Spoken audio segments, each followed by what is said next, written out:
ওকে, আজকে হচ্ছে আমরা অ্যাসাইনমেন্ট 1 নিয়ে হচ্ছে কাজ করব যে কিভাবে হচ্ছে অ্যাসাইনমেন্ট 1 হচ্ছে আমাদের লিখতে হবে। আজকে আমাদের অ্যাসাইনমেন্ট 1 এর হচ্ছে 3টা সেকশন, বুঝছো? যে অ্যাসাইনমেন্ট 1 টা কেন লিখতে, মানে প্রথমে হচ্ছে অ্যাসাইনমেন্ট 1 কি? মানে অ্যাসাইনমেন্ট 1 কেন দিচ্ছি? এই 50 মিনিট ফুললি হচ্ছে আমার কথা শুনতে হবে এবং কেউ কোনো হচ্ছে সাইড টক করবে না। মানে ফুল তোমার যত কোশ্চেন, তোমাদের যদি কোনো কোশ্চেন থাকে সেটা হচ্ছে 50 মিনিট পরে, ঠিক আছে? অডিয়েন্স যারা আছে তাদের উদ্দেশ্যে বলতেছি, আপনারা হচ্ছে ভিডিওটা ভালো করে দেখবেন। প্রথম কথা হচ্ছে এই অ্যাসাইনমেন্ট 1 এইচএসসি 27-এ আরো পরবর্তীতে দেওয়া হবে, যেহেতু হচ্ছে আজকে হলো 15ই ডিসেম্বর 2025। আজকে অ্যাসাইনমেন্ট দেওয়া হচ্ছে, মানে এই অ্যাসাইনমেন্টটা লিখে জমা দিতে হবে হচ্ছে 14ই জানুয়ারি 2026, অর্থাৎ ঠিক 1 মাস পর। ওকে, আর এই অ্যাসাইনমেন্ট 1 এর উপর এক্সাম হবে হচ্ছে 16ই জানুয়ারি শুক্রবার, ঠিক আছে? এটা হচ্ছে 10টা থেকে 1টা 3 ঘন্টার একটা পরীক্ষা হবে। সবাই আমরা বুঝতে পারছি? আচ্ছা, এখন অ্যাসাইনমেন্টটা ওই যে বললাম যে আজকে আমাদের 50-55 মিনিটের লেকচার বা আরো কম হবে। তার 3টা সেকশন, যে অ্যাসাইনমেন্ট 1টা কি, অ্যাসাইনমেন্ট 1টা কেন লিখবো, বা অ্যাসাইনমেন্ট 1টা কেন, আর এবং অ্যাসাইনমেন্ট 1টা কিভাবে লিখবো, ঠিক আছে? অ্যাসাইনমেন্ট 1টা আসলে কিছুই না, আমাদের HSC 27 English final written part সাজেশনের 50% হচ্ছে অ্যাসাইনমেন্ট 1। বুঝতে পারছো কি বলছি? অর্থাৎ এইচএসসি যে 27 আছে, মানে তোমরা যে এইচএসসি দিবা, অন্যান্য স্যাররা কি করে, এইচএসসি পরীক্ষার আগে দেয় না, 2 মাস আগে রিটার্ন সাজেশন দেয় না? কিন্তু আমি এটা দুই মাস আগে না, আমি তোমাকে 1 বছরের বেশি সময় আগে দিয়ে দিই। বুঝছো? মানে বুঝতে পারছো? অর্থাৎ অ্যাসাইনমেন্ট 1টা হচ্ছে এইচএসসি রিটেন ফাইনাল সাজেশনের, আমি আবারও বলতেছি, 50%। ওকে, আমাদের যেহেতু এখন অ্যাসাইনমেন্ট 1 লেখা আছে, তার মানে অ্যাসাইনমেন্ট কি আছে, 2 আছে। যদি 1 না লেখা থাকতো তার মানে বুঝে নিতে এটা কি অ্যাসাইনমেন্ট, শুধু অ্যাসাইনমেন্ট হবে। ওই যে বাহুবলীর মতো 1ও আছে, 2ও আছে, বুঝছো? এখন ডিসেম্বরে তোমাকে অ্যাসাইনমেন্ট 1 দেওয়া হচ্ছে, অর্থাৎ এটা হলো রিটেন পার্ট ফাইনাল সাজেশনের 50%। আর বাকি অ্যাসাইনমেন্ট 2 দেওয়া হবে হচ্ছে ইনশাল্লাহ মার্চ মাসে। অর্থাৎ আমাদের টার্গেট হচ্ছে আমরা ফার্স্ট ইয়ারের মধ্যেই ইংলিশ রিটেন শেষ করে ফেলবো। বুঝছো? ক্লাসে আমরা কি পড়াই, 60 মার্কস না?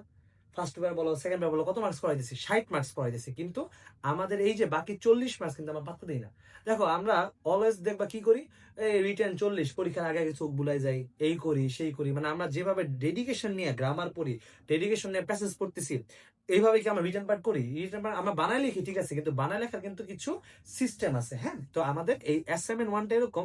আমি আবারও বলতেছি, এই ইংলিশের রিটেন পার্ট তোমাকে A+ পাইতে সাহায্য করবে। ইংলিশে রিটেন পার্ট তোমাকে A+ মিস করার জন্য এনাফ। বুঝছো কি বলছি? বুঝতে পারছো? তো আপনাদেরও বলতেছি, যারা ভিডিওটা দেখতেছেন, অ্যাসাইনমেন্ট করতেই হবে।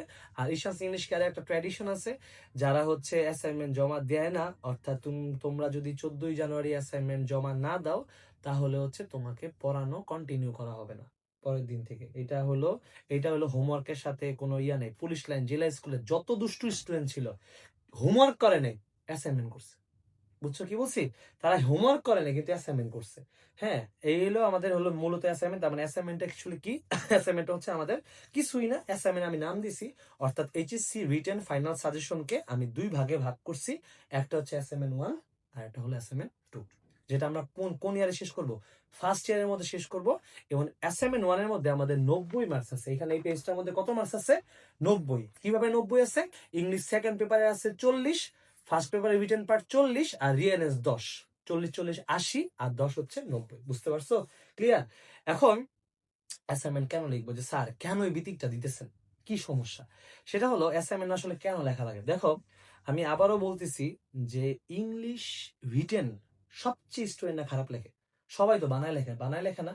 দেখো, পরীক্ষার আগে রাতে ধরো তোমাকে আমি এই জিনিসগুলো লিখতে বলছি, তুমি কিছুটা বুঝছো, যেহেতু এটা জমা দেওয়ার তারিখ হচ্ছে 14ই জানুয়ারি, তার মানে তোমরা বুঝছো যে এটা আমার কি করতে হবে, লিখতে হবে। এমন কথা হচ্ছে, আমাদের এটা কেন লেখা দরকার, আমাদের লেখার প্রয়োজনটা আসলে কি? লেখার প্রয়োজনটা হচ্ছে, ধরো পরীক্ষার আগের রাত, টেস্ট পরীক্ষার আগের রাত, অথবা হচ্ছে তোমার কি বলে, টেস্ট পরীক্ষা বলো বা এইচএসসি পরীক্ষার আগের রাত, তুমি কোন একটা প্যারাগ্রাফ ইম্পর্টেন্ট আছে, তুমি খাতা বের করছো, দেখবে ইম্পর্টেন্ট প্যারাগ্রাফ তুমি খুঁজে পাচ্ছ না। বিষয়টা কি বুঝছো? এখন এইচএসসি পরীক্ষার আগের রাতটা কি তোমাদের লাইফের একটা সেন্সিটিভ টাইম না? ওইখানে 1 সেকেন্ডের অনেক ভ্যালু না? তুমি ভাবো যে এইচএসসি পরীক্ষার আগের রাতে তুমি একটা প্যারাগ্রাফ, 2টা প্যারাগ্রাফ পড়বা, তুমি দেখতেছো এটা তোমার নবদূত বইয়ে পছন্দ হইতেছে না। চ্যাট জিপিটি কিন্তু কখনোই স্ট্যান্ডার্ড দেয় না, আমরা জানি। মানে চ্যাট জিপিটি তোমাকে দেয়, কিন্তু মন মতো কিন্তু দেয় না। মন মতো দেয় না, তার মানে ও যথেষ্ট স্মার্ট দেয়। তুমি চ্যাট জিপিটি সার্চ দিছো, তোমার পোষাইতেছে না, তুমি যে বন্ধুরে ফোন দিয়ে মেসেজ দিয়ে বলবা আমার এই প্যারাগ্রাফে ছুটি দাও, ছবি দাও, ওরও তো এক্সাম। বুঝছো? যে বিতিকটা আমাদের এইচএসসি পরীক্ষার আগের রাতে যেন না হয়, যে ধরো একটা প্যারাগ্রাফ হ্যাঁ খুঁজে পাচ্ছি না, কি হবে না হবে, ওই বিতিকটাই হচ্ছে আমরা এখন নিব।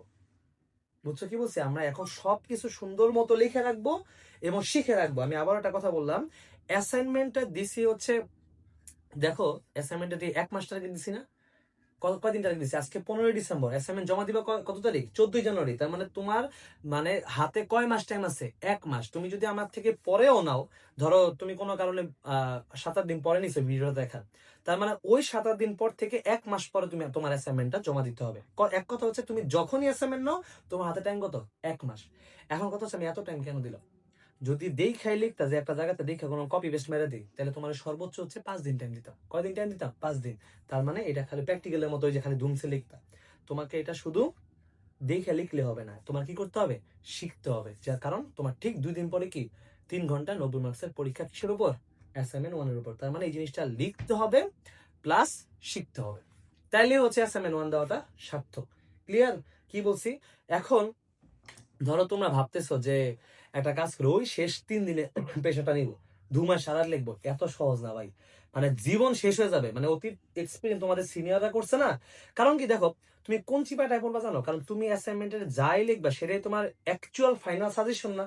মানে তুমি কিন্তু পরীক্ষার আগের রাতে তুমি তোমার খাতা পড়বা, রচনা প্যারাগ্রাফ কি পড়বা বলো তো? তোমার খাতা পড়বা। এখন তুমি চিন্তা করো যে তুমি মনে করো যে শেষ 3 দিন লিখতেছো, দেখো যে এত পড়া এত পড়া এত পড়া, তুমি দুইটা বিপদে পড়বে। একটা বিপদে কি, তুমি জানো যে এটা তোমার এইচএসসি পরীক্ষা আগের রাতে এই খাতাই পড়তে হবে না, তুমি শর্টকাট মারতে পারবা, কারণ নিজের তো ঠকান যাবে না, প্র্যাকটিক্যাল তো শর্টকাট মারা যায়। আর না তুমি হচ্ছে ইয়া করতে বাদ দিতে পারবা। বুঝছো? শর্টকাট তো মারবা না, আবার তুমি এটা ফাপড়ে পড়ে যাবা না, শর্টকাট মারতে পারতেছি কারণ আমার সামনে পরীক্ষা।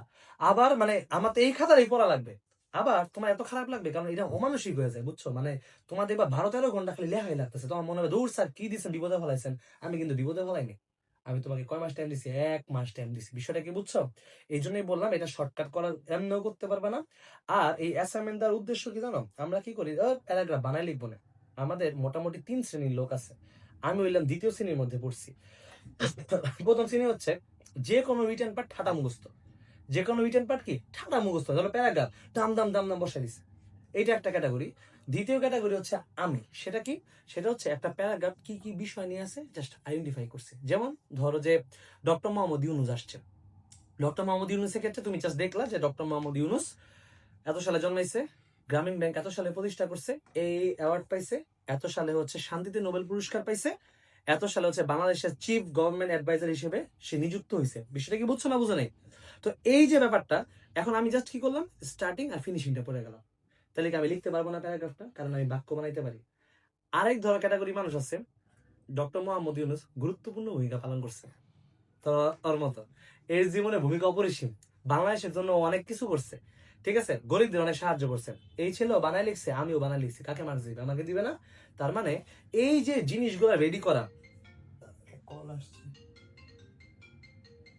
1 মিনিট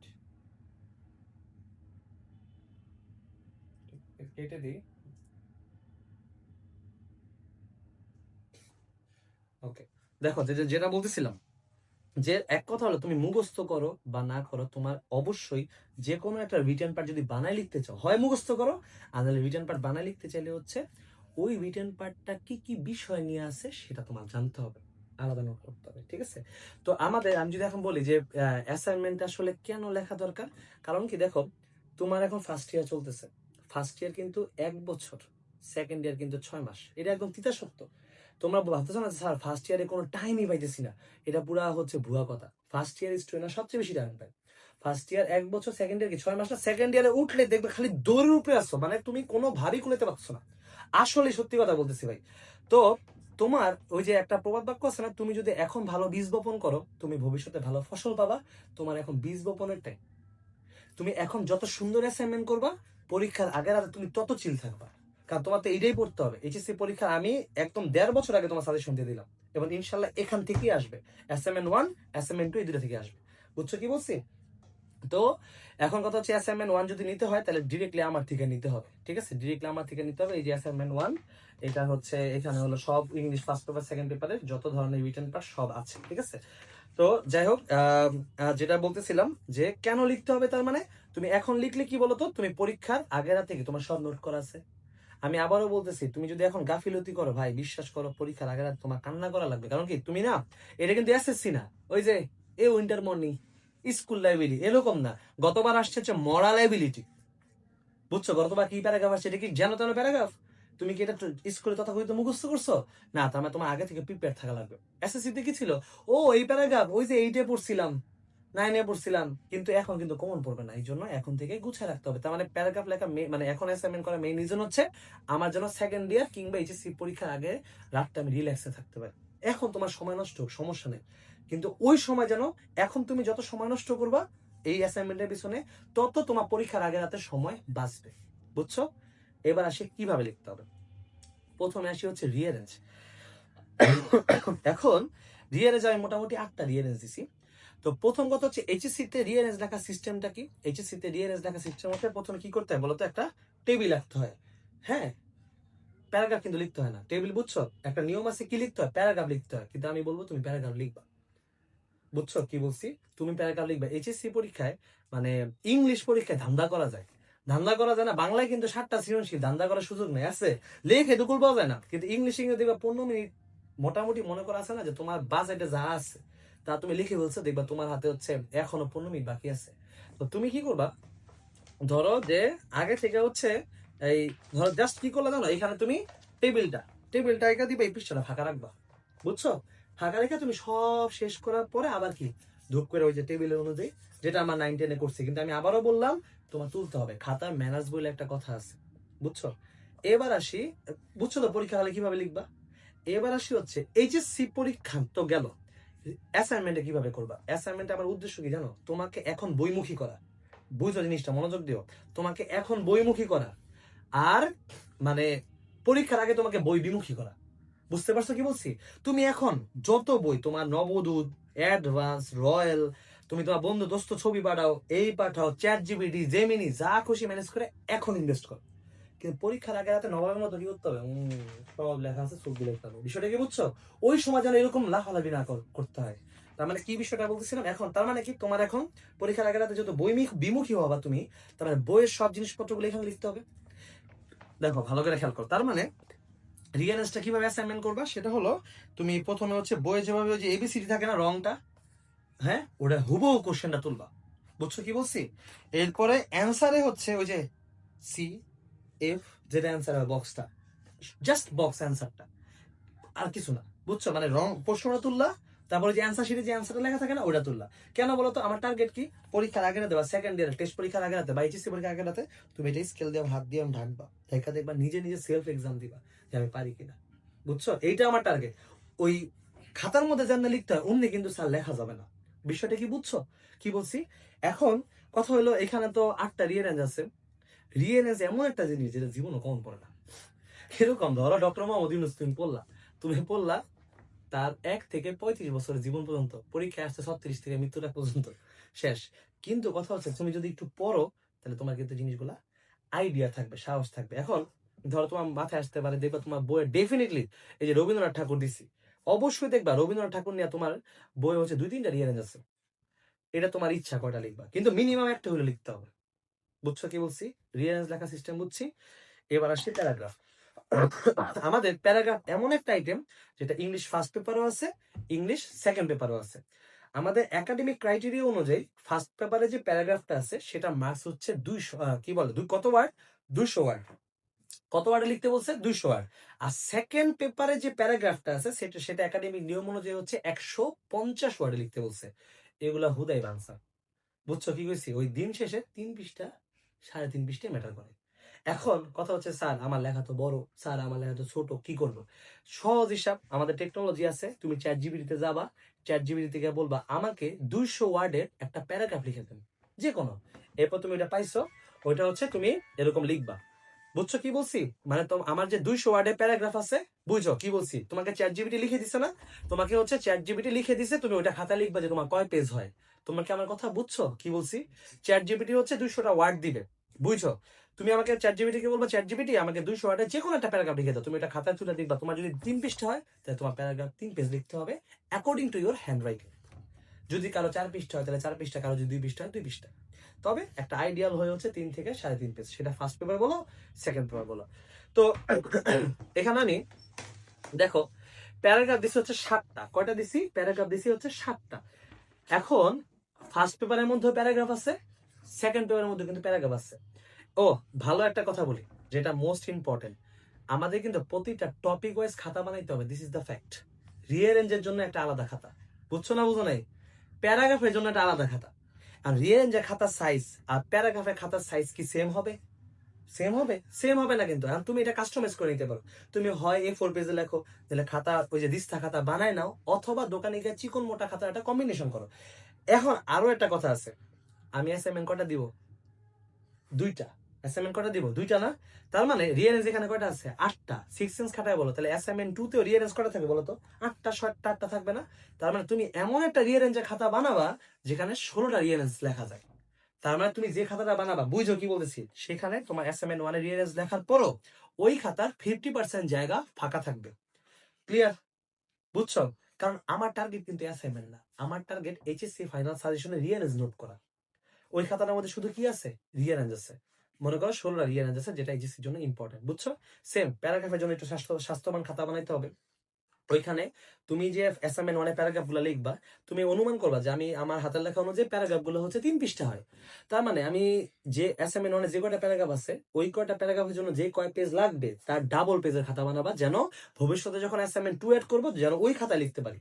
মানে প্যারাগ্রাফের জন্য আলাদা খাতা থাকবে, যে খাতার মধ্যে অ্যাসাইনমেন্ট 1 এর প্যারাগ্রাফ আছে, অ্যাসাইনমেন্ট 2 এর প্যারাগ্রাফ আছে। বুঝতে পারছো?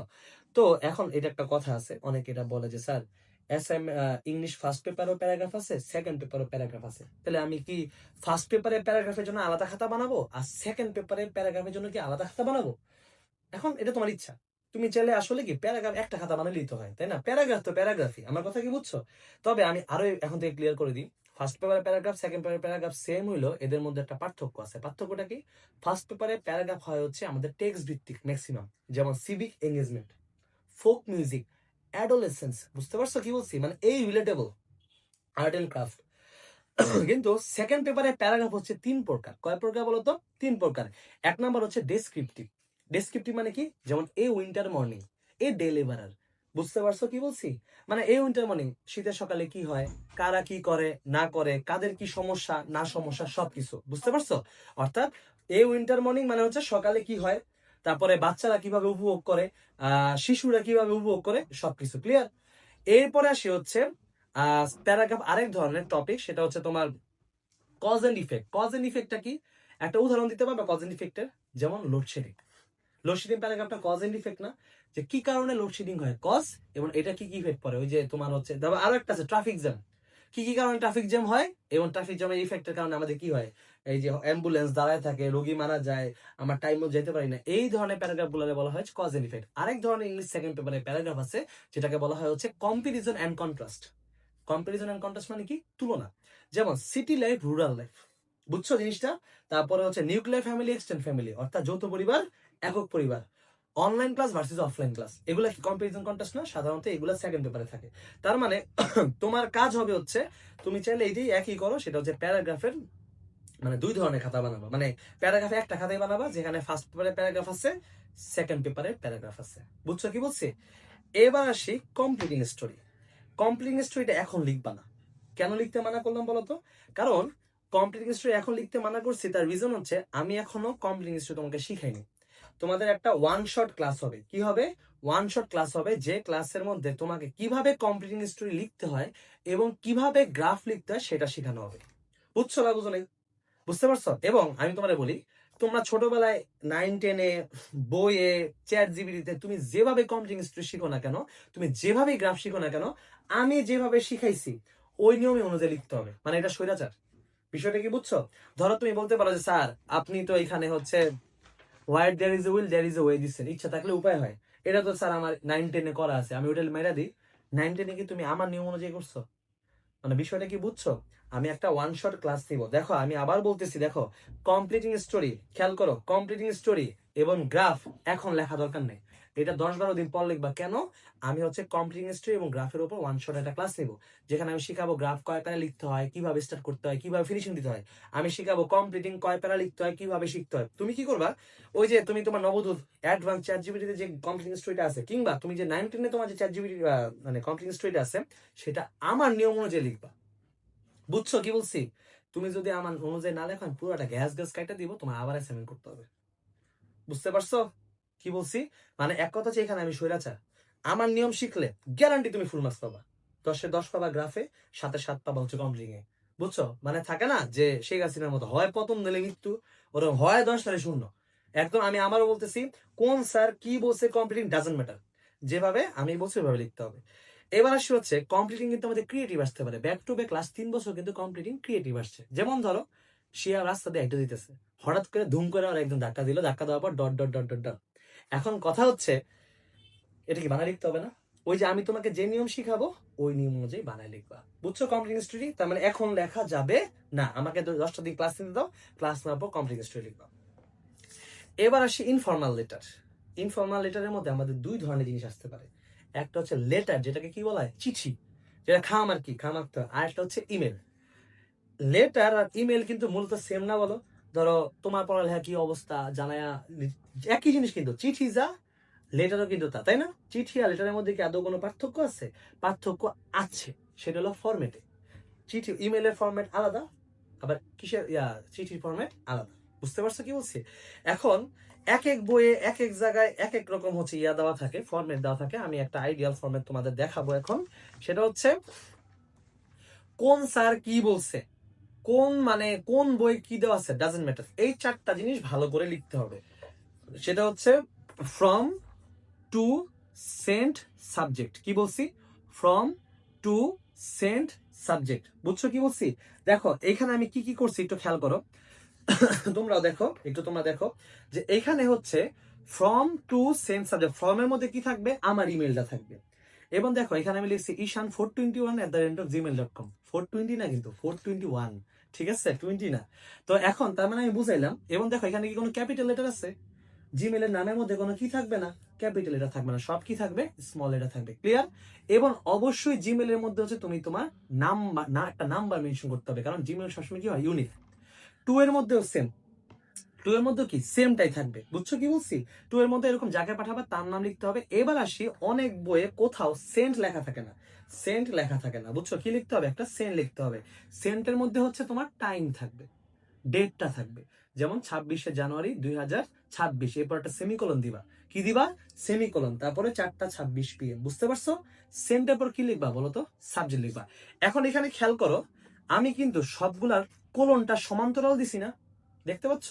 কি দিছি বলো তো? কোলন সমান্তরাল। এইটা আমরা অনেকে ভুল করি, সবসময় আমরা গায়ে চাপাই দিই ফর্মের সাথে, ফর্মেটটা 2 এর সাথে কেমন বাজে দেখা যায়, এই এই এই না, সবগুলা কোলন কি থাকতে হবে, সমান্তরাল থাকতে হবে। সবাইকে আমরা বুঝছি? এইটা একটা প্রবলেম। আরেকটা জিনিস বলি, আজ থেকে 5-6 বছর আগেও ইমেলের মধ্যে সিসি বিসিসি ছিল, টু সিসি বিসিসি, এগুলা লিখবা না। সিসি বিসিসি কেন ছিল? আগে 2 এর মধ্যে অনেকগুলো ইমেল ধরতো না, এই জন্য সিসি বিসিসিতে মনে করো একটা ইমেল তুমি 500 মানুষে পাঠাবো। আগে এই সিস্টেম ছিল না যে 2 এর মধ্যে 500 ইমেল লেখা, কিন্তু এখন সিস্টেম করছে, মানে সিসি বিসিসি বাদ। এবার আসি, সম্ভবত আমি নবদূত বই দেখছি, ফর্ম দেওয়া থাকে না, ইমেলটা শুরু হয় কি দিয়ে, 2 দিয়ে। আল্লাহর ওয়াস্তে এই কাজ করবা না। আর কথা হচ্ছে, কেন স্যার, কি এমন সমস্যা? কারণ কারণ কাজটা করবে না এই কারণে, দেখো তুমি যদি তোমার মোবাইলে যাও, তুমি যদি তোমার কম্পিউটারে যাও, তুমি যদি তোমার ল্যাপটপে যাও, দেখবা ফর্ম লেখা নাই, আছে। ও লেখা থাকবে কেন? কারণ তোমার জিমেলটা তো গুগলে লগ ইন করা। তোমার মোবাইল, কম্পিউটার, ল্যাপটপ কিন্তু জানে যে তোমার জিমেল লগ ইন করা। আরে ভাই, তোমার খাতার মধ্যে কি লগ ইন করা? জিমেল কি তোমার খাতায় লগ ইন করা আছে? তা তোমার কি করতে হবে, জিনিসটা ক্লিয়ার করতে হবে না? জিনিসটা বলছে, আমরা তো প্রথমে সবচেয়ে বড় পাপ করছি যে আমরা খাতার মধ্যে ইমেল লিখি, যেটা তো সিস্টেমই না ভাই। খাতার মধ্যে ইমেল লেখা যায়? খাতার মধ্যে ইমেল লেখা যায় না। তার মানে দেখো, তুমি খাতার মধ্যে ইমেল লিখতেছো কি স্যারে পাঠানোর জন্য? না, মানে স্যারকে এইটা দেখানোর জন্য, স্যার আই নো ইট, আমি এটা ফরম্যাট জানি। তার মানে একটা ইমেলে যত জিনিস আছে সবকিছু এখানে ক্লিয়ার করতে হবে। বুঝছো? এবার আসি, দেখো আমি সুন্দর কিছু সাজুগুজু বক্স করছি। কি করছি? বক্স করছি না? এখন কথা, স্যার বক্স করা কি অবশ্যই দরকার? না, বক্সটা হচ্ছে জাস্ট সৌন্দর্যের জন্য। বুঝছো কি বলছি? বক্সটা কিসের জন্য? সৌন্দর্যের জন্য। এখন কথা হলো, তোমার যদি এমন হয় যে স্যার আপনার এই বক্স করতে গিয়ে স্যার রচনা লেখা শিখতে পারিনি, ঠিক মতো মন মতো রচনা লিখতে পারলাম না, তারাও রয়ে গেছে, তাহলে তোমার বক্স আঁকা যাবে না। তুমি যদি বিলাসবহুল জীবন কাটাও যে স্যার রচনা লেখার পরে এমন 5-7 মিনিট টাইম আছে, তাহলে তোমার জন্য বক্স। এবার তুমি কোন পজিশন আছে তুমি জানো, আমার কথা কি বুঝছো? যে তোমার এমন হয় যে আমি বক্সও করলাম রচনাও লিখলাম, আমার টাইম কোনো ইফেক্ট পড়ে নেই, তাহলে তুমি এরকম সুন্দর করবা, তবে বক্স থাকলে ভালো। আর যদি দেখো যে এই সাজুগুজু বক্স করতে গিয়ে আমি অন্যান্য লেখা চাপে পড়ে যাচ্ছি, তাহলে তুমি বক্স করবে না, বক্সের জন্য আলাদা কোনো মার্কস নেই। ক্লিয়ার?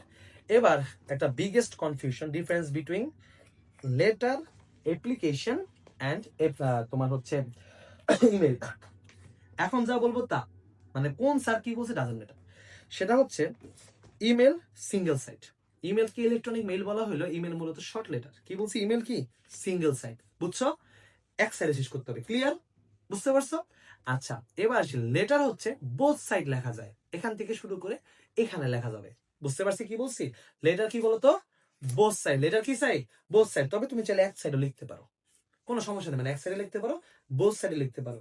আর অ্যাপ্লিকেশনও বোথ সাইড, এখান থেকে শুরু করে এখানে, তবে তুমি চাইলে সিঙ্গেল সাইডও কি করতে পারো, শেষ করতে পারো। লেটারে অনেক হাও প্যাটার্ন পারা যায়, যেমন at first take my cordial love, I hope that you are well by the grace of almighty Allah. শেষে হচ্ছে তুমি লিখতে পারো no more today, with best regards to your parents and love to the youngers. ইমেইলে না এত পেঁচালা পারার সময় নেই, ইমেইলে জাস্ট টু দ্য পয়েন্ট। প্রথমে লিখবে I hope you are well, to the পয়েন্টে ঢুকে যাবো। ক্লিয়ার হইছো? আচ্ছা, এবার আসলে কি জানো, খাতার ম্যানার্স বা খাতার প্রেজেন্টেশন বলে একটা কথা আছে, সেটা হলো সবসময় যে কোনো রিটেন পার্ট লেফট সাইড থেকে লেখা শুরু করবা। কি বলছি? যে কোনো রিটেন পার্ট কোন সাইড থেকে?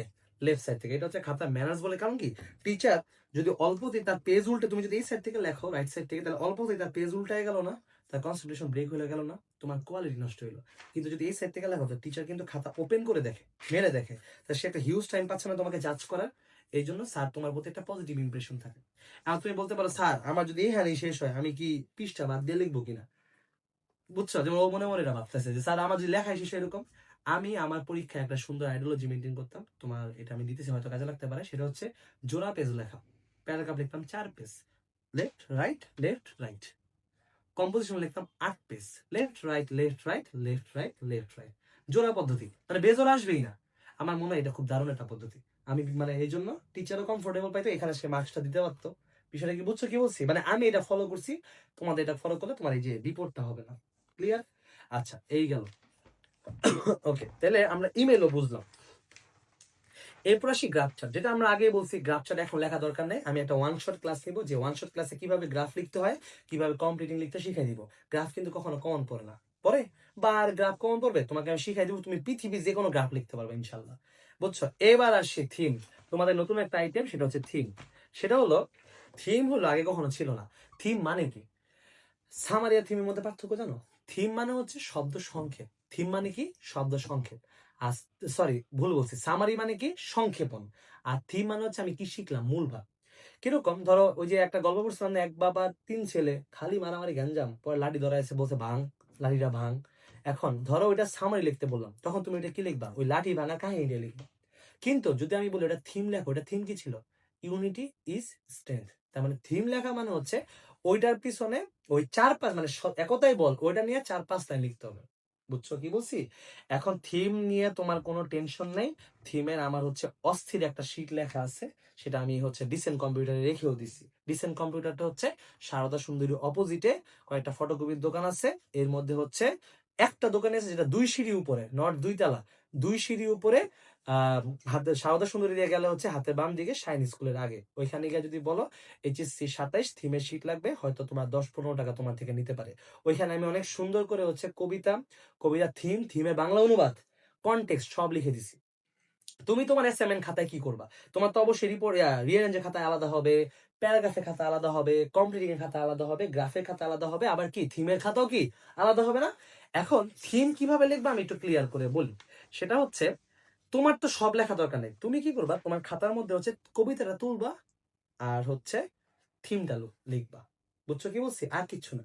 এবার আমি তোমার একটা জিনিস বলি, ইংলিশ ফার্স্ট পেপারে কিছু মুখস্থ করো বা না করো, থিম মুখস্থ করতে হবে।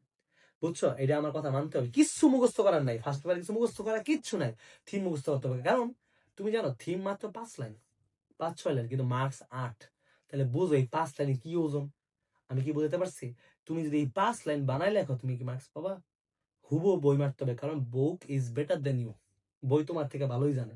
তার মানে তোমার ওই যে শিটটা দিছি না, ওটা ডাইরেক্ট মুখস্থ মারতে হবে, কোনো কথা নেই, মুখস্থ। আমি আমার এইচএসসি পরীক্ষার খাতার কাহিনীটা বলি, তাহলে হয়তো সবাই বুঝতে পারবা যে এটা কি জিনিস। আমি মুখস্থ বিদ্যা অনেক বাজে, ঠিক আছে? আমার আসলে একটু মুখস্থ বিদ্যার সমস্যা আছে, মানে অত বাজে না কিন্তু বাজে। তো দেখো ইংলিশ ফার্স্ট পেপারে কি কি আছে? MCQ, question answer, flow chart, summary. এগুলো তো মুখস্থর কিছু নাই। তারপরে কিন্তু আছে উইথ ক্লুজ, উইদাউট ক্লুজ। এইটাও ভালো কথা বলে রাখি, ওই যে সেকেন্ড পেপারে তো তুমি হচ্ছে দেখলা যে এখানে একটু এক্সট্রা কথাটা বলি, যেগুলো প্রথমে বলার কথা ছিল। সেকেন্ড পেপারে কিন্তু আমি মানে এই অ্যাসাইনমেন্ট নিয়ে এত বিতিক দেই কেন? কারণ অ্যাসাইনমেন্টটা হচ্ছে আমার হাতে নেই, ঠিক আছে? রিটেন পার্ট তুমি কিভাবে তুমি কিভাবে প্যারাগ্রাফ লিখবা? তোমাকে আমি 60 পাওয়া দিতে পারি, গ্রামারে ফুল মার্কস পাওয়া দিতে পারি, কিন্তু প্যারাগ্রাফ লেখা দিতে পারবো? এখন কি ওই সময় আছে যে এই শিয়াব দেখো ক্লাসে 1 ঘন্টা মুখস্থ হোক, এটা আছে? তুমি তো ছোট বাচ্চা না। দেখো মানে ঢাবির যে বিউ কোশ্চেনটা গ্রুপে পোস্ট করছি দেখছিলা? মানে যা মানে রুলস তো সব কমন পড়ছে, এক্সাম্পল সব কমন পড়ে। মানে এক্সাম্পল, তার মানে তোমরা এটা নিশ্চিন্তে থাকো যে আমি গ্রামার যা পড়াবো তা হুবহু আসবে। এই 40 আমার কথা শুনতে হবে। ফার্স্ট পেপারে দেখো ইংলিশ ফরওয়ার্ডে বই থেকে কত মার্কস বলো তো? 35। MCQ, question answer, flowchart, summary, কয়টা এদের কথা মিলে কত বলো তো? 35। তারপর কি আছে জানো ফার্স্ট পেপারে? With clues, without clues. ওই যে আমাদের 9-10 থাকতে আহ ইংলিশ সেকেন্ড পেপারে 1 আর 2 নম্বরে ছিল, এটা খেয়াল আছে? তোমাদের খেয়াল আছে? তো ওইটার প্রমোশন হয়েছে আমার ফার্স্ট পেপারে এসে পড়ছে। হ্যাঁ, কিন্তু আলটিমেটলি ওইটা গ্রামারের মধ্যে পড়বো। এরপরে আছে রিয়ারেন্স, যেটা আমাদের কি আসলে নামে মাত্র রিডিং পার্ট হলো, এটা কিসের অংশ? রাইটিং পার্টের অংশ। তারপরে কি রিটেন কি আছে? 40 মার্কস। তো এই যে 40 আর 40, 80 আর 10, মানে রিয়ারেন্স মোট হচ্ছে আমাদের 90 মার্কস টার্গেট, বুঝছো? যেটা আমাদের হাতে নাই, কিন্তু আমাদের এটা পাওয়াই লাগবে। 90-তে 80 প্লাস পাওয়াই লাগবে, কোনো কথা নেই। 80-তে 82 পাইতে হবে। তোমার যখন দেখবা ফার্স্ট ইয়ারের মধ্যে তোমার রিটেন 90 শেষ, 200-র মধ্যে, তোমার কনফিডেন্স থাকবে চুঙ্গি একদম আকাশে, যে আরে আমার রিটেন শেষ। মানে বুঝছো? তোমার English first paper second paper মিলে কত মার্কস? 200 মার্কস। তার মধ্যে 90 শেষ। এবার তুমি ভাবো, তুমি দেখলা আরে ঈশান স্যার আমার 6টা গ্রামাটিক্যাল আইটেম শেষ করে ফেলছে, তাহলে 5-6 কত? 30। তাই 90 আর 30 কত? 120 শেষ। তারপর তুমি হুট করে দেখলা যে ঈশান স্যার তো আমার ফ্লো চার্ট সামারিও ফার্স্ট পেপারে শেষ করছে, আবার কোশ্চেন আনসারও শেষ করছে, তাহলে আরো 30 শেষ। তাহলে কি 130, 150 শেষ। এই যে কনফিডেন্স তৈরি করলো যে আমার সিলেবাস দিয়ে ফার্স্ট, মানে তোমাদের ফার্স্ট ইয়ার শেষ হতে না হতেই 150, 60, 200-র মধ্যে শেষ হয়ে গেল। এইটা তোমার পরীক্ষাটাকে ভালো করার সাহায্য করবে। তার মানে এই জন্য আর কি আমি এত পেইন দিতেছি অ্যাসাইনমেন্ট করার জন্য। ও যেটা বলতেছিলাম, আমি থিমেরটা আমার কাহিনীটা শেয়ার করি, তাহলে তোমাদের এটা কাজে লাগবে। একদম মানে এটাই করছি কাহিনীটা কি, আমি তো জানি ভাই, কমন সেন্স তো আমার এতটুকু আছে যে আমি যত কুতুবি হই, আমি যদি বানাই লিখি আমি জীবনে আট পাবো না, ঠিক আছে? আমি মানে পরীক্ষার আগের রাতে খালি মনে করো অ্যাসাইনমেন্ট দিয়ে থিমই পড়ছি, কারণ এটা মুখস্থ বিদ্যা। আর ভোকাবুলারি পড়ছিলাম ইংলিশ ফার্স্ট পেপার পরীক্ষার আগে। থিম তো ইংলিশ ফার্স্ট পেপারে আছে, আমি খালি থিম পড়ে গেছি। পরীক্ষার দিন সকালে ওই আমি সুরার মতো থিমই জপতেছি। হ্যাঁ, বের হওয়ার সময় আমি খাতার মধ্যে থিমই ছিল, সুবহানাল্লাহ সুবহানাল্লাহ জানে বলে না, আমি থিম খালি পড়ছি। এই কবিতার প্রথম 2 লাইন মানে বুম, মানে বুঝছো তো? কোনো কবিতা মুখস্থ না। ওই যে তোমাদের কিন্তু আমি জীবনে এমনি পড়াবো না, কবি বলেছেন এই সব হুদাই, এগুলো হলো ভাওতা কথা। আমার কথা বুঝছো? ওই কবি বলেছেন ইংলিশে চলে না। মানে দেখবা এই কবিতাটা শুরু হয়েছে এই 2 ওয়ার্ড দিয়ে, বুম মুখস্থ। আমার কথা বুঝছো? 10টা 12টা থিম মুখস্থ করে যাবা, দেখবা যে এই কবিতার 2 লাইন এটা দিয়ে শুরু, মানে প্রথম 2টা ওয়ার্ড, তার মানে এই থিম। এই 2টা ওয়ার্ড মানে এই মুখস্থটা মারতে হবে। সিস্টেম বুঝছো? সিস্টেম বুঝতে পারছো? তো এখন আমি কি করছি, আমি তো 10-12টা থিম পড়ে গেছি, আমি তোমাদেরও 5টা 5টা 10টা দিব, পড়ে গেছি। আমার বহুত পেইন লাগতেছে, মানে জিনিসটা কষ্ট না ইংলিশ মুখস্থ, কিন্তু আমার ভাই মুখস্থ মারা লাগবে। বিশ্বাস করো, আমি পরীক্ষায় বসছি, আমি আগে প্রশ্ন লাস্ট পেজ উল্টাইছি, দেখছি থিম কোনটা আইছে, ধূপ করে খাতায় লেখা পরে পরীক্ষা পরে একদম থিম খাতা শেষ পৃষ্ঠা লিখে দিছি। এইচএসসি পরীক্ষা খাতা একদম মানে কি আছে, প্যাসেজ কি আসছে, গ্রাফ কি আসছে, প্যারাগ্রাফ কি আসছে, কিচ্ছু দেখিনি। একদম বিশ্বাস করে আমি এই কাজটা করছি। কারণ কি, থিমটা আমার পেইন দিতেছে, জিনিসটা আমি মাথায় আলগা করে নিয়ে গেছি, যে 15 রকম মুখস্থ হাফ করে বমি করে দিছি। মানে শুরুতে একদম 10টা বাজে আমি দেখছি কি থিম আইছে, 2টা ওয়ার্ড দেখছি কবিতা, মানে খাতা লাস্ট পৃষ্ঠা লেখা, আমার কাজ আমার এটা ভুলে যাওয়া। বুঝো না? এটা তো মাথায় পেন দিতেছে। আমি একদম মাথাতে ফালাই দিচ্ছি যে দুনিয়াতে আমার জীবনে থিম বলে কিচ্ছু নাই। এবার আমার পরীক্ষাটা ভালো হয়েছে। বিষয়টা বুঝছো? কারণ এখন তো আমি আমার মতো ফ্লোচার লিখবো, সামারি লিখবো, কারণ থিম আমার লেখা আছে। বিশ্বাস করো, আমি যখন থিম লিখছি লাস্টে ওই 1.5 ঘন্টা পরে আমার থিম মনে নাই, দেখতে দেখতে লিখছি আমি। আসলে আমার মনে ছিল না, কারণ এটা পেইন না, এবং থিম এবং তারপরে লাস্টে রাফ লেখা কি কাটা দিচ্ছি। বিষয়টা বুঝছো? মানে আমার পরীক্ষাটা এই জন্য ভালো হয়েছে, আমার ফার্স্ট পেপারে 90 পাইছিলাম আমি, বুঝছো? 90 আসছিল, 90, 91, 181। তো যাক, এই জন্য বললাম যে আমার থিমটা আমি ওই পেইন নেই, থিম গেল। আচ্ছা, আমরা মোটামুটি ফার্স্ট পেপার বুঝছি। আচ্ছা, এরপর আসি সেকেন্ড পেপার, অ্যাপ্লিকেশন। অ্যাপ্লিকেশনের মধ্যে লিখবা, অ্যাপ্লিকেশনের জন্য আলাদা খাতা বানাবা, সবগুলো কিন্তু আলাদা খাতা, তাই না? 8-10টা খাতা হবে। আর ওই যে ওই বেকুবের মতো কিন্তু কাজ করা যাবে না যে প্যারাগ্রাফের খাতা আর ইমেলে খাতা সেম সাইজ, এটা কিন্তু হবে না। আর আরেকবার রিমেম্বার করে দিচ্ছি, খাতা তুমি এসএমএন 1 এর জন্য যেটুকু বানাবা তার ডাবল খাতা বানাইতে হবে। কিসের জন্য বলো তো? এসএমএন 2 এর জন্য। মানে এক কথা হচ্ছে এসএমএন 1-2 একটা ব্লাব ওয়ার্ড, এটা ভুয়া। আমি জাস্ট তোমাদের কি দেখো, এখন যদি একবারে আমি সাজেশন দিয়ে দিই তুমি বুঝতে পারবা? জাস্ট সাজেশনটাকে সহজ করার জন্য সাজেশনটা কয় ভাগে ভাগ করছি? 2 ভাগে ভাগ করছি। একটার নাম দিছি এসএমএন 1, বাকিটার নাম দিছি এসএমএন 2। বুঝছো? ক্লিয়ার? তো এরকম ফর্মাল অ্যাপ্লিকেশন একটা খাতা থাকবে, রিপোর্ট রাইটিং। তোমাদের এখন আমি রিপোর্ট রাইটিং হচ্ছে আমি নেই আমার মনে হয় আমি বাংলাদেশে সবচেয়ে ভালো রিপোর্ট রাইটিং, ফ্লো চার্টের পরে, মডিফায়ারের পরে আমি 9টা নিয়ম দিব, তুমি যে কোনো মানে পৃথিবীর যে কোনো রিপোর্টে লিখতে পারবা। জাস্ট 9টা রুলস দিব, বুঝছো? আমার নিজের লেখা রুলস, আমি লেকচার শিটও দিব। ওইটা মানে রিপোর্ট রাইটিং এখন লিখবা না। তাহলে কি কি এখন লিখবা না? গ্রাফ চার্ট, কমপ্লিটিং, রিপোর্ট, এগুলো কখন? ক্লাস নেওয়ার পরে লিখবা। ওইটা আমার নিয়ম অনুযায়ী লিখবা, যেভাবে আমি শিখাবো। যেমন তোমার 9-10 কিন্তু কমপ্লিটিং করা আছে, কিন্তু ওইটা তো কি আমার নিয়ম অনুযায়ী করা আছে? তোমার নবদূত বই কি আমার নিয়ম অনুযায়ী করা আছে? না, ওগুলো সব আমার নিয়মে শিফট করতে হবে। গ্রাফ আমার নিয়মে করা আছে? না, আমার নিয়মে শিফট করতে হবে যখন আমি এটা পড়াবো। এরপর আসি প্যারাগ্রাফ। ওই যে বললাম ফার্স্ট সেকেন্ড পেপারে প্যারাগ্রাফ, ফার্স্ট পেপারে প্যারাগ্রাফ একসাথে করতেই পারো। তারপর আসি হচ্ছে কম্পোজিশন। কম্পোজিশন হচ্ছে 5টা দিছি, কম্পোজিশন 14 মার্কস, তার মানে 7-8 পেজ ভাই লিখতেই হবে। এখন এখানে প্রথম প্রশ্ন হচ্ছে কয় পেজ লিখতে হবে, দ্বিতীয় হচ্ছে স্যার পয়েন্ট লিখবো কিনা। পয়েন্ট বলতে বুঝেছি ওই যে ইন্ট্রোডাকশন, কনক্লুশন, খেয়াল আছে? আমার কথা কি জানো, আমার পরামর্শ তুমি পয়েন্ট দিয়ে লেখো। বুঝছো কি বলছি? আমার পরামর্শ কি বলতো? পয়েন্ট দিয়ে লেখো। কারণ ধরো আমি তোমাকে একটা সার্টিন পর্যায়ে বললাম যে পয়েন্ট দিও না, তাহলে তুমি কিন্তু পয়েন্টটা বাদ দিতে পারবা। কিন্তু তুমি যদি এখন পয়েন্ট ছাড়া শিখো, তাহলে পরে পয়েন্ট অ্যাড করাটা পেইন হয়ে যাবে না? পেইন হয়ে যাবে না? তার মানে তুমি পয়েন্ট দিয়ে শিখো। যদি একান্ত তোমার নবদূত বই বা তোমার কাছে যে বইটা আছে সেই বই বা রয়্যাল বইয়ে যদি পয়েন্ট না দেওয়া থাকে, তাহলে ওইভাবে রচনা শিখো। রচনার জন্য একটা আলাদা খাতা থাকবে। তোমাকে বাধ্যতামূলক 14 তারিখ জমা দিতে হবে। তোমাদের এখন রাজেন্দ্র কলেজে, সারদা কলেজে কোনো পেইন নেই। ইয়াসিন কলেজে হচ্ছে 1 জানুয়ারি পরীক্ষা। তার মানে হচ্ছে তোমার ব্যক্তিগতভাবে ইয়াসিন কলেজে যারা ছাত্ররা আছে তাদের 1 জানুয়ারির আগে অ্যাসাইনমেন্ট জমা দিতে হবে, কিন্তু দেওয়াই লাগবে। পরীক্ষা কোনো ছিল না। বুঝছো কি বলছি? নর্মালি ডেট কবে? 14 জানুয়ারি, কিন্তু যারা ইয়াসিন কলেজে পড়ে তাদের অ্যাসাইনমেন্ট জমা দিতে হবে কত তারিখ? 1 জানুয়ারি 2026। বুঝতে পারছো কি বলছি?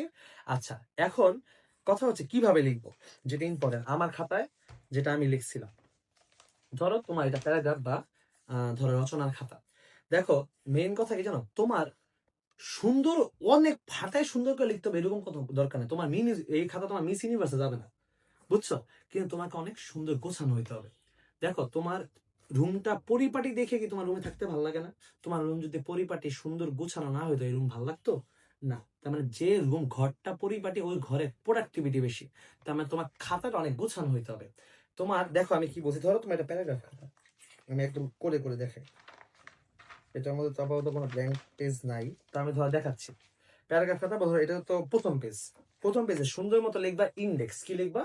ইন্ডেক্স। তোমার এখানে প্যারাগ্রাফ কয়টা? 7টা আছে না আপাতত? 7টা বা ওই যে 7 আর 8 কত, 15টা হবে। ফার্স্ট পেপার সেকেন্ড পেপার মিলে। যদি চাও আলাদাও করতে পারো paragraph, first paper second paper, আবার চাও কি একটাও করতে পারো।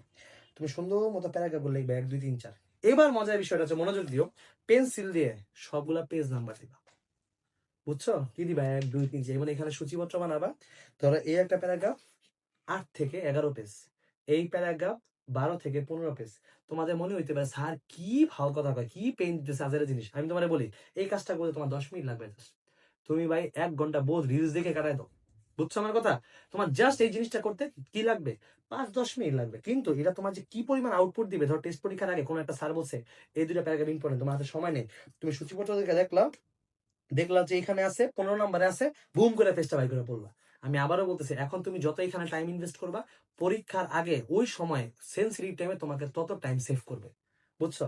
ঠিক আছে? তো ওই যে মানে একটা কথা আছে টাকা নিয়া, বুঝছো, মানি নিয়া, মানে টাকা নিয়ে বলা আছে যে তুমি এখন যত টাকা সেভ করবা, এক সময় টাকা তোমাকে ঠিক ততটাই কি করবে?